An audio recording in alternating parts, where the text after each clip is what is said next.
Good morning, everyone. Good morning on this pleasant, sunny, and non-rainy morning. You are all welcome here today. Whether it's your first time or you have gathered here many, many times, all are welcome. This is a welcoming liberal faith community. Come as you are, breathe, and enjoy the service. I'd like to introduce our dear minister, Elizabeth Haralam Shuba.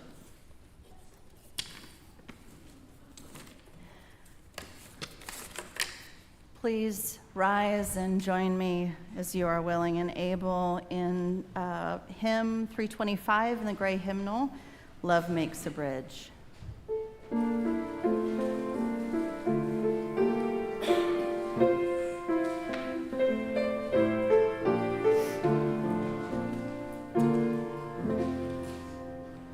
Love makes a bridge from heart to heart and hand to hand. Love finds a way when laws are blind and freedom banned.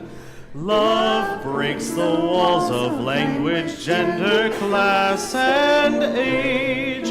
Love gives us wings to slip the bars of every cage.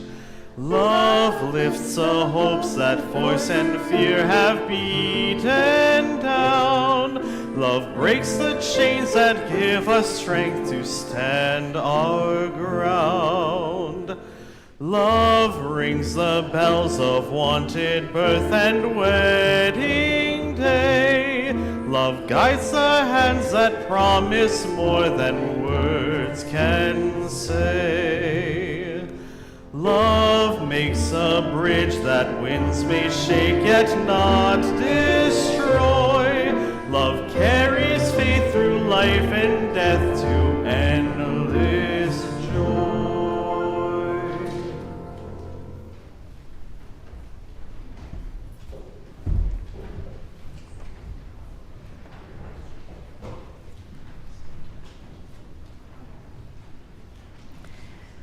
We light this flame as a reminder of the love that binds us to each other and to the world around us. Love is not always soft. Sometimes love burns with the fury of injustice, with the frustration of a lack of ease.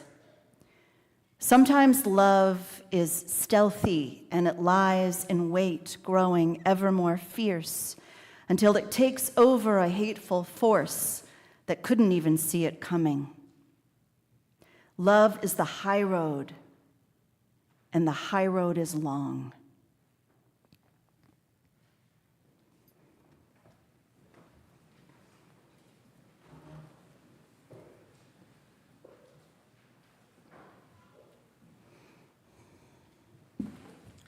And now please join me in the responsive reading in the back of your hymnal, number 464.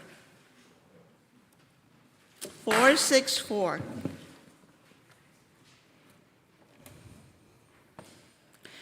And then all that has divided us will merge. Then compassion will be wedded to power. And then softness will come to a world that is harsh and unkind. And then both men and women will be gentle. And then both men and women will be strong. And then no person will be subject to another's will. And then all will be rich and free and varied. And then the greed of some will give way to the needs of many.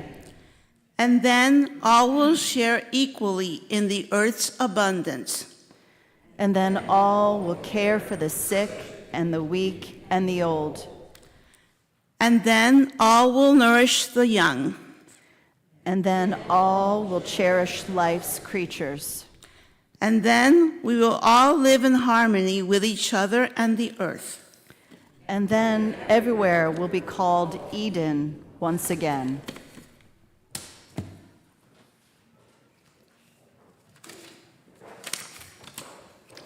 Our responsive reading today: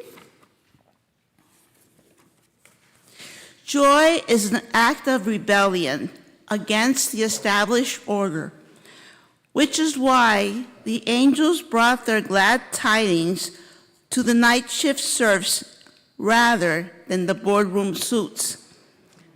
Because the joy of heaven heralded to us cannot be Commoditized? commoditized, privatized, or monetized. While the system takes all it can from our tired bodies and stacks the weight upon our aching backs, it will never, not ever, ransack our hallelujahs. Hallelujah.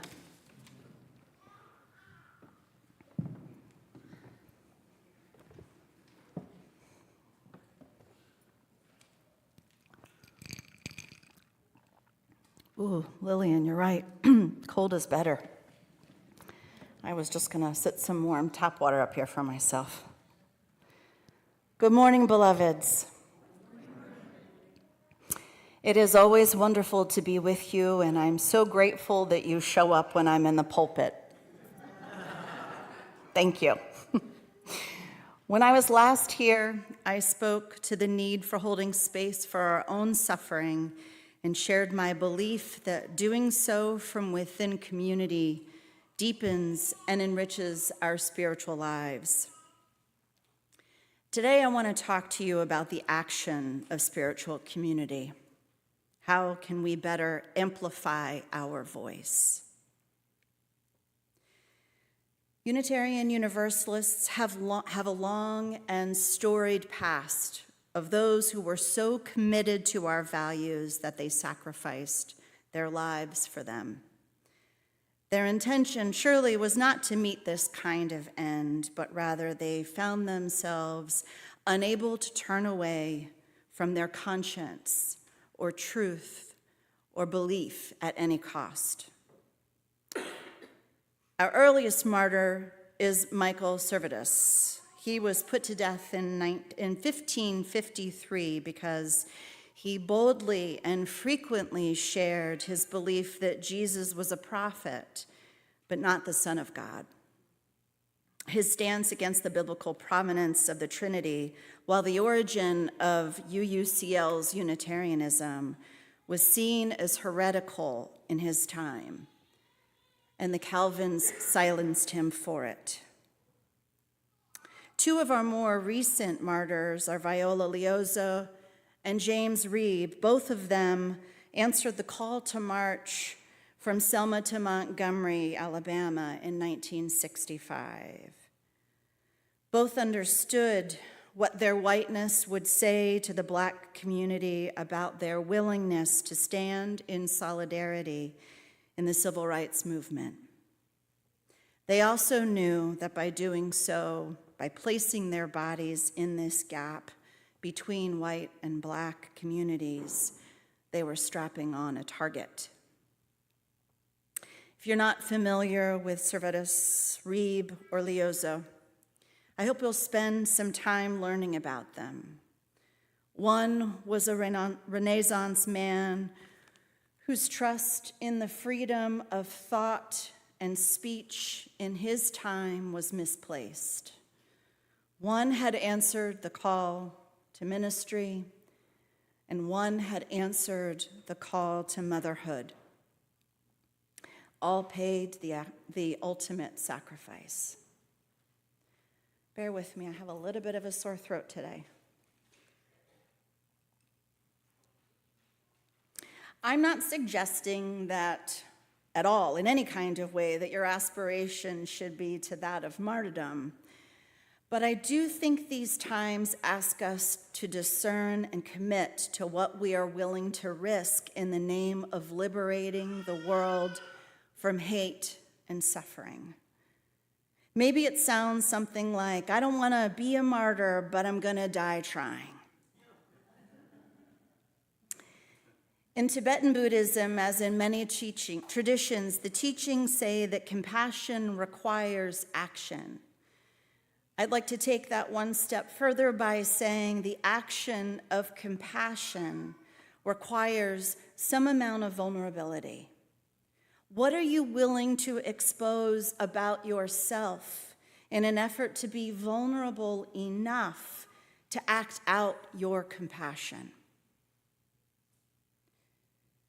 There's a lot of talk in our movement right now about UU evangelism. I know the language is fraught, especially for those who come from traditions where they've experienced the harm of evangelism or the shame. When you look up the word, the first definition is the spreading of the Christian gospel by public preaching or personal witness. But if you keep on reading, it says zealous advocacy of a cause. In seminary, a course requirement was called Making Disciples. Imagine that one for me, a lifelong UU. The Methodist professor was shocked and confused to hear that Unitarian Universalists don't subscribe to this type of sharing the good news. And I spent most of the term engaging in UU evangelism with my class, sharing my experience of weaponized Christianity, which only sought to teach and believed it has nothing to learn. Our belief in the interconnectedness of life, in inherent worth and dignity of all, assumes that we can only connect if we believe in this bi-directional learning. In sharing how we UUs don't seek to make disciples, the professor wondered, how do we get people to come into our churches? We wonder it sometimes too, but the simple and profound answer is bringing folks through our doors isn't the goal. Connecting across belief is. Healing the suffering of the world is. Harnessing the influence of interfaith connection is. Shining our light brightly enough that people who are looking for a progressive and loving community in conservative Lancaster County can find us is. One worldview is outcome-driven, and the other is relational-driven. Beloveds, if it isn't a time to meet the zealousness of hate as love zealots, I'm not sure I will see one in my lifetime. My colleague, Reverend Anya Samler, who leads the congregation in Montclair, New Jersey, was part of the protest at the ICE detention center that was holding Newark Mayor Raz Baraka.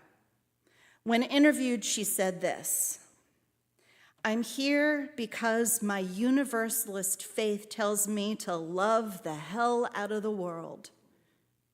And what we're seeing in this world is hell."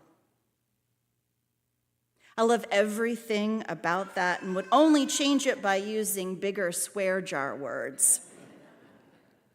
Although the allegory would have lost something in my version, but can't be a minister who cusses. It's time to teach Lancaster who we are, my friends. It's time to live out our beliefs out loud. As you contemplate the ways in which you evangelize our values and discern if there are ways in which you can do more, I want to offer a few bits. We all have gifts. In our tradition, we believe that when we lead with our gifts, we are harnessing our prophetic voice, something we all have the potential for.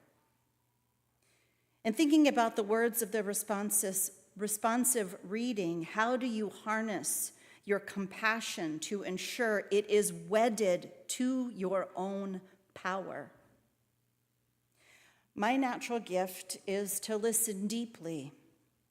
When I do, themes are revealed in people's lives. I then share my impression of how these themes have impacted them for good and bad. That's chaplaincy in a nutshell.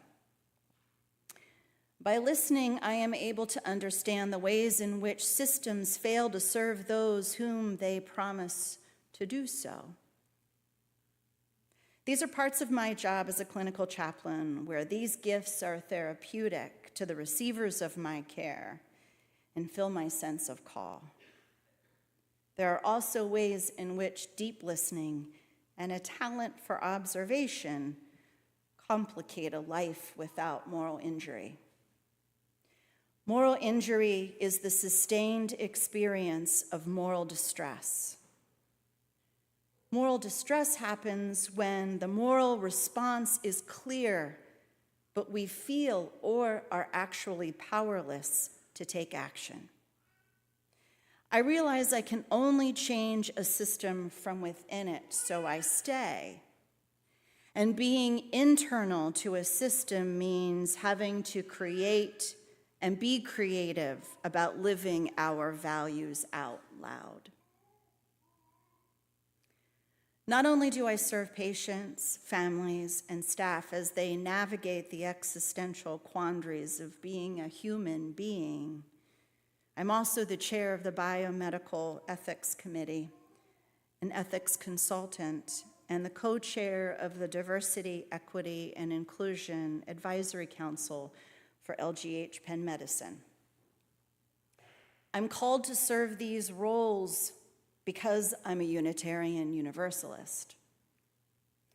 I serve these roles in these contexts because I'm a UU minister, and central to my call is to be active in dismantling systems of oppression. As you can imagine, this difficult work hasn't gotten any easier with a federal government who's proffering off the fear of half of our country in an effort to block the equity of us all. It's strange to be in a system which remains committed to the work of justice and equity, while also striving to not lose their funding under a president who seems to thrive in the chaos of his own making. Are you getting a Calvinist vibe? Yeah, me too. So I've had to learn how to continue to do the work of radical love while dismantling systems of hate, using language that sounds something other than those naughty little letters, D-E-I. I still take risks. My email signature has my DEI co-chair role and my pronouns. I still facilitate a subcommittee meeting in my office for those employees who remain engaged in the work of DEI in our system. I still wear an inclusive pride flag pin on my badge. These are tiny little rebellions, and they're mine, and I do them every day, and it feels like a one-finger wave. There are also small signs to those looking for a beacon of hope in a country who says they don't matter. In the words of my colleague, Scott Alexander, in a world with so much uncertainty and despair, we need a religion that teaches us our hearts to hope and our hands to care. What ways are your hands using our faith to care?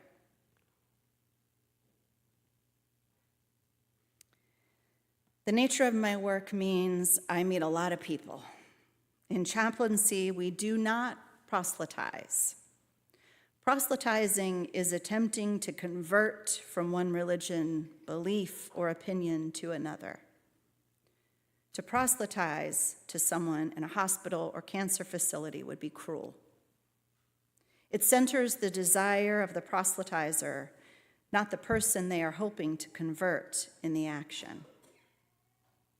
It is religious abuse to corner someone without consent. Proselytizing without a person's choice may create a religious army, but it does not foster deep faith. Again, look to those who idolize the current president.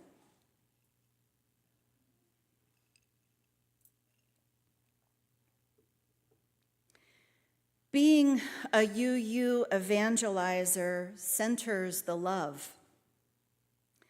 We don't evangelize to bring in young families, although we're happy you're here, or fill our sanctuary again. So grateful to see your faces. We're happy. If they come, that's super. UUs evangelize because we believe the suffering in the world is healed by peace and justice for all.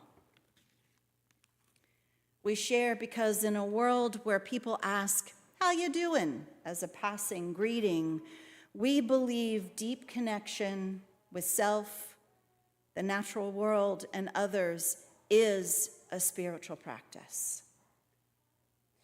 So as you engage with the thought of how you use your prophetic voice, I offer this.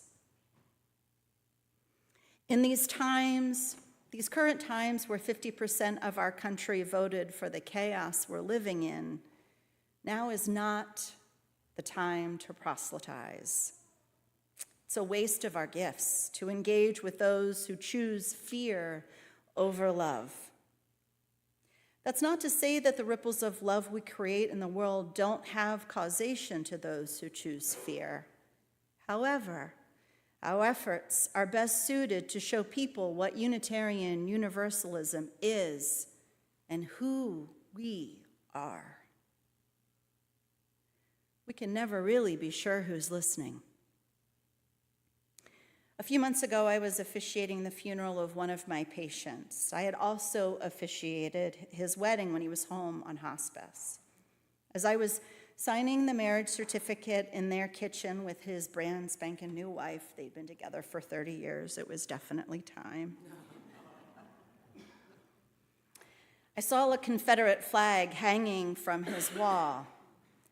I can't say it surprised me, but it saddened me. He and I had had a lovely connection, and I served him with compassion. When I do these rites of passage, it's important to make sure that the services feel like I actually knew the person, that I'm not doing a cut and paste service or romanticizing the person who has died.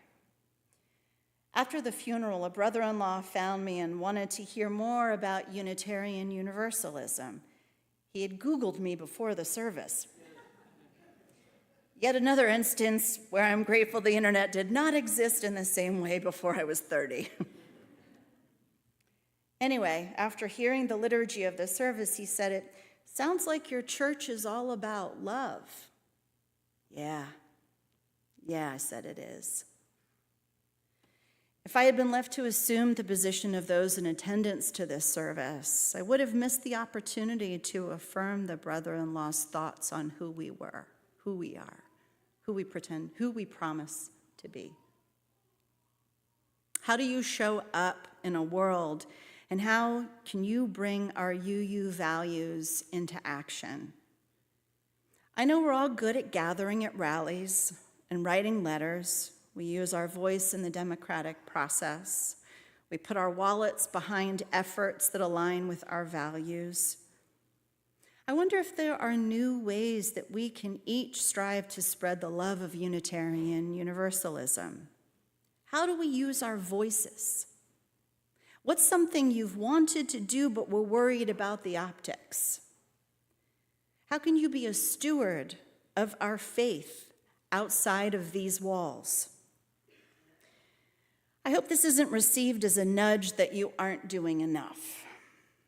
That's not what I mean at all. I find myself looking for new ways to exemplify resistance against this hate. I know what I'm good at, and that's the way I choose to resist. They tell me it's part of my job to come here and share with you. It's not a natural fit for me. It assumes that I believe I have something to teach. I don't. And that you want to hear it. It's a giant responsibility not to do harm. And it all makes me feel vulnerable. I'm not alone in this. You should know many ministers nap after Sunday service. But you haven't kicked me out of the pulpit yet, so I keep coming. But I come to share how I'm striving to figure this life out. Just like you, I'm arriving here for the first time too.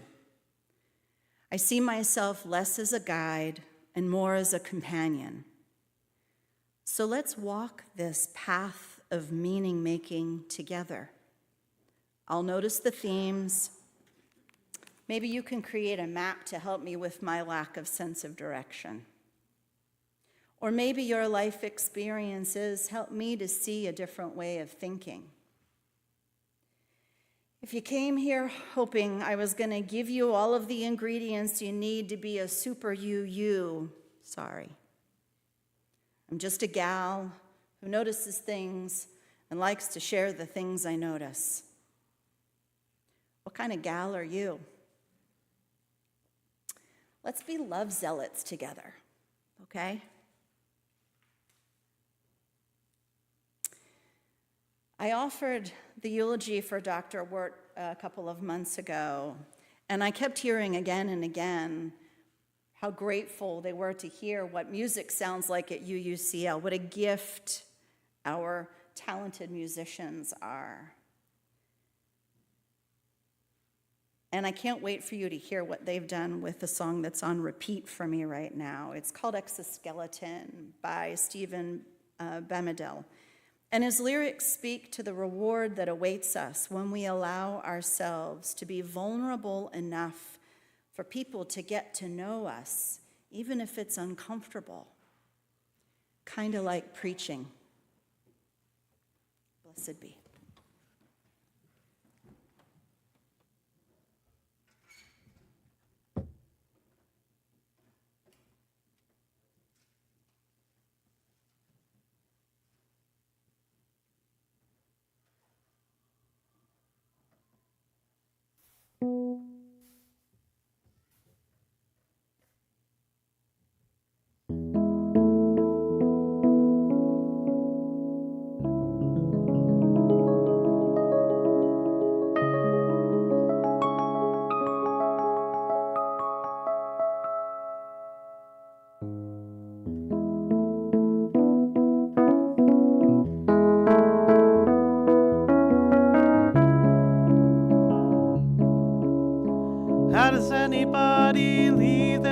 cards on the table for someone who has different colored blood. I'm a little backwards, so these words when they stumble out. Can we pretend we're in a cartoon where the stakes are low? Have you seen that show? Never mind.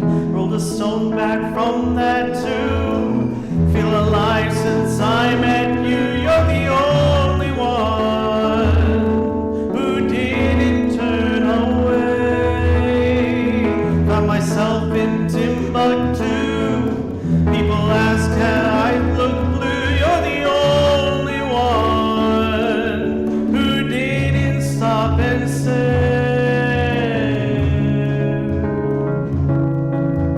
Little by little my optimism fills as your ectoplasm drips in my car. Little by little the tip of my tongue falls out of line, and your exoskeleton sheds. Can we turn off time? Think you read my mind. Roll the stone back from my tomb. Feel alive since I met you. You're the only one who didn't turn away. Found myself in Timbuktu. People ask why I look so blue. You're the only one who didn't stop and stare. Gotta make my move.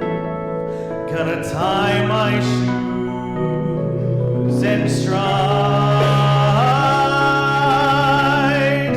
Oh, gotta take my time.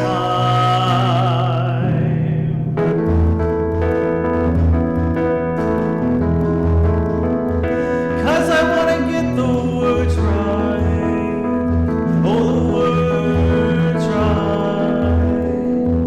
And I know it's overdue. You're the only one who can see me in the light. You're the only one who understands. Little by little, I give you my love.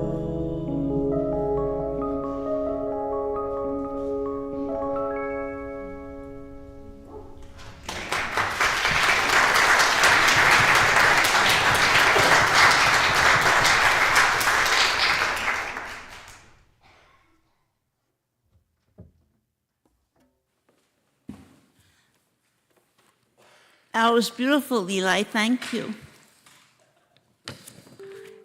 And Craig and Alan, all of you.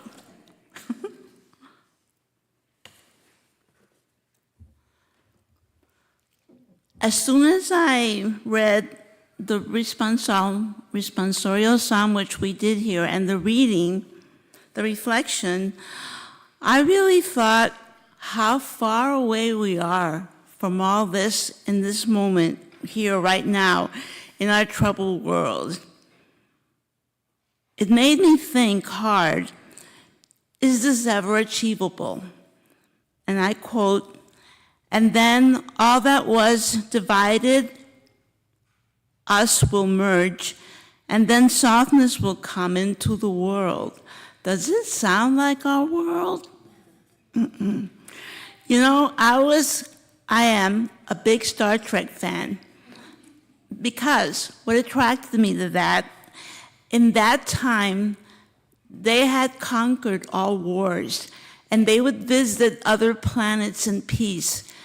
And some planets had evolved to that point, but most hadn't. What if we lived in a world like that, where there was no more war? I was in my teens, and it seemed possible for humans to achieve. But today, our reality is much more stark. in this country see if joy is an act of rebellion against the established order, an act of rebellion against the established order. Seems to me the more I meet with family and friends, the more we discuss the opposite of this. And we're always talking about, oh, look what happened now. Oh, my goodness, what are we going to do? And it's easy to have these conversations and fall into despair because, you know, who has any answer? But what about us? Where is when the system takes all it can from our tired bodies? That's mostly what we see. And it seems right now, to me, like it's getting worse and worse. But I don't know the answers to this. Any of this, how is it going to get better? I know we have to get involved. I know that we have to work together. I know we have to speak up, even with people who don't agree with us, and that's when I have a hard time doing. I'd rather just stay quiet and let people rant on. But sometimes it takes our voice, like to say, but wait a minute, look at this other side of it.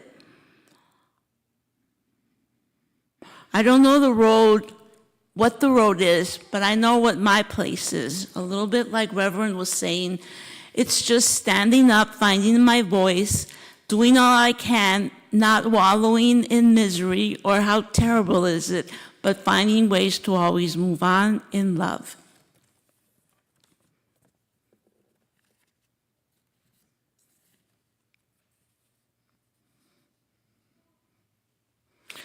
At this time, you are invited to join in giving generously to our Share the Plate recipient this month, which is Lidditz Chooses Love.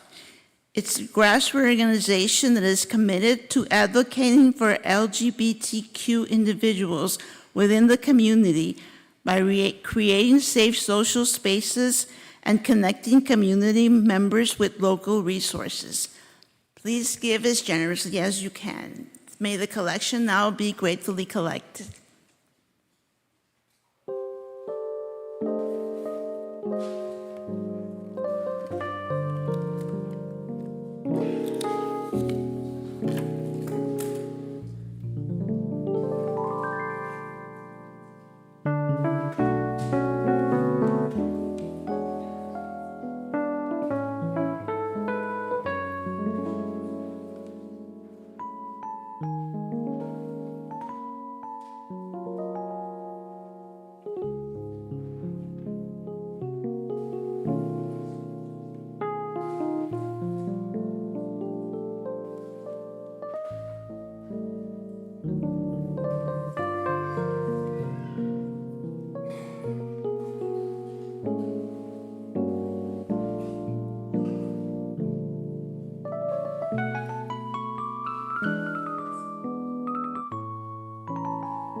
Now's the time in the service where we invite you to come forward and offer a stone of joy, sorrow.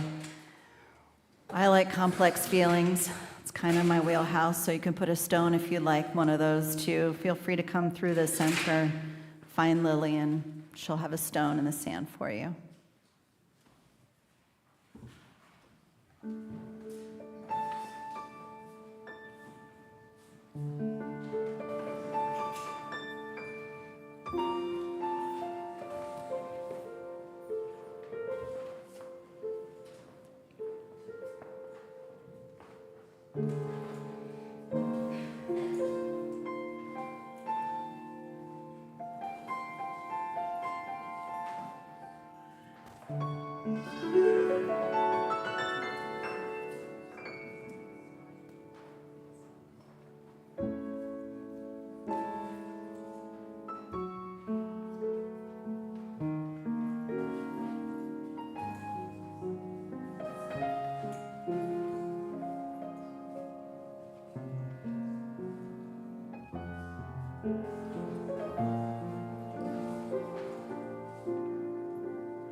By way of pastoral prayer, I'd like to offer these words from poet Donna Ashworth.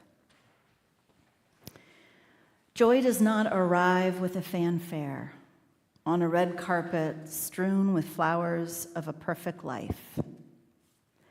Joy sneaks in as you pour a cup of coffee, watching the sun hit your favorite tree just right. And you usher joy away because you're not ready for her. Your house is not as it should be for such a distinguished guest. But joy, you see, cares nothing for your messy house or your bank account or your waistline. Joy is supposed to slither through the cracks of your imperfect life. That's how joy works. You cannot truly invite her. You can only be ready when she appears and hug her with meaning, because in this very moment, joy chooses you.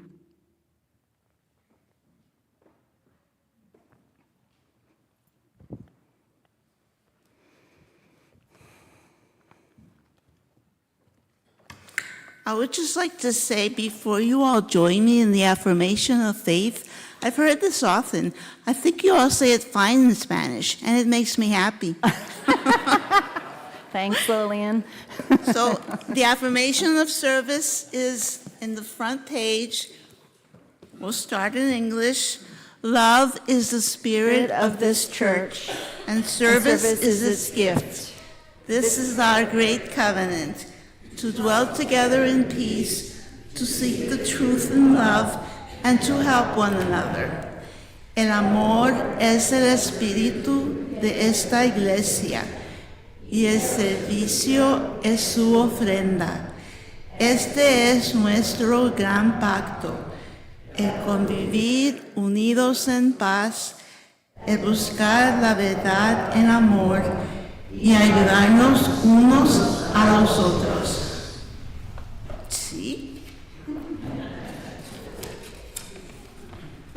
There are many, many, many announcements in your bulletin, and I know you're going to read them all carefully like I do. Following today's service, please join us for coffee hour and fellowship downstairs. There's also an opportunity to help out as a UU in the upcoming Pride Festival in Lidditz and Lancaster. September 6th from 11 to 6 and Lidditz Pride and Lidditz Spring Park. And June, what am I thinking of? June 28th from 12 to 5, it's at the Convention Center. Good? Works for me. Please join our voices in song, Raise as You're Able, to sing hymn 219, Oh, Hear My People.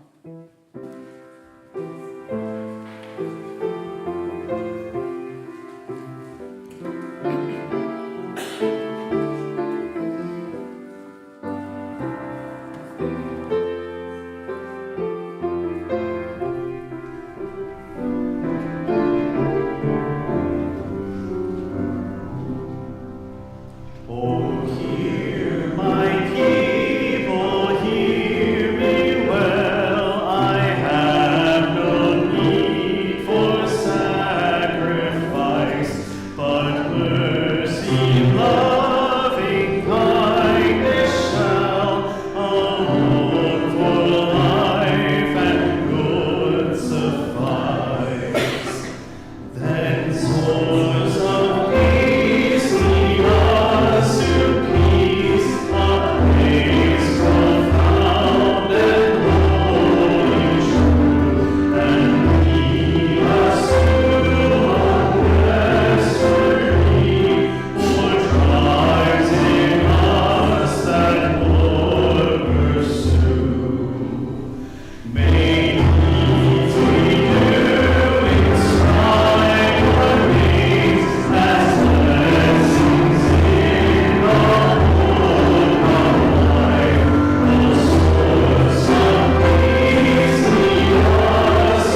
as you feel comfortable and able.